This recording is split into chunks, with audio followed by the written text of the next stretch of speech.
In this video, I'm going to show you how to make your Instagram account private, or make an Instagram account private. So it's real easy to do. So you want to go find your Instagram account and go ahead there, and you want to go to your profile. So you can go ahead and click your icon at the bottom right corner, and then from here you're at your own personal page, and you want to go to the top right where you see the three bars. Go ahead and click that. And this is going to bring you into a bunch of different types of settings and things that you can do with your Instagram account.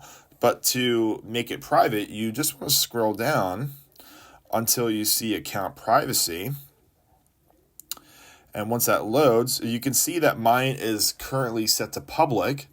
But if you want to set your account to private, it will give you some prompts and see what the changes are between your public and private account. So we can just toggle that on.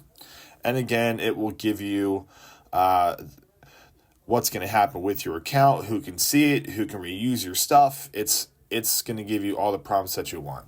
So that is how you would go about making an Instagram account private. So I hope you guys found this useful, and we'll see you in the next one.